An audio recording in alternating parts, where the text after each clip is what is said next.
A lot of things were introduced into Warframe's world within the New War. We got resolution on the Lotus's story, a better understanding of the Zariman 10-0 incident, and even some hints at what might be lurking on the plains of Duviri.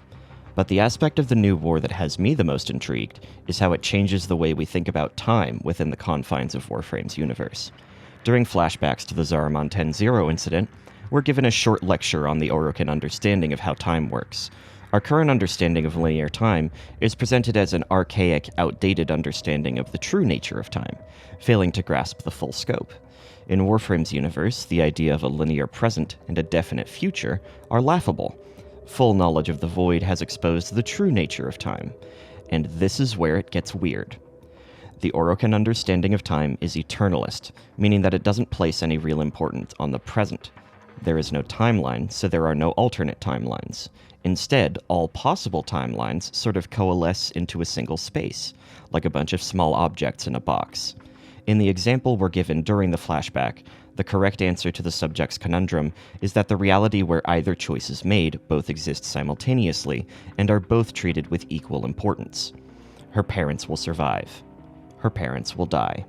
They have both already happened, she just hasn't caught up to it yet. This is all, obviously, really confusing. I've read a couple write-ups on the topic and tried to put the pieces together myself, but I'm confident that any answer I could give that tries to be definite wouldn't be supported substantially enough by any in-game events to say for sure exactly what the hell they're even talking about, and what it means for the harmonic fourth-dimensional time cube that the game's continuity is becoming. Instead, I'd like to look at it from a different perspective. Have you ever read Watchmen? It's a very important part of comic book history, and it sort of kickstarted the period of comics where everything was all dark and edgy for no reason.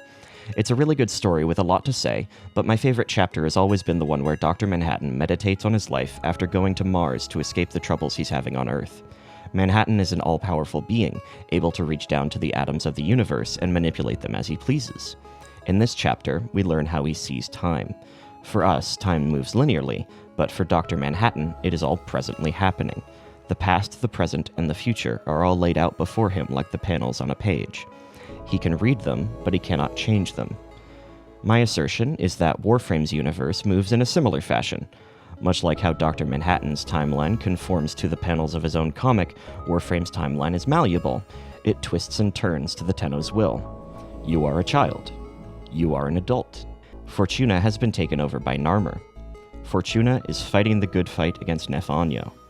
All of these statements are equally true, contained within Warframe's Weirdo time cube.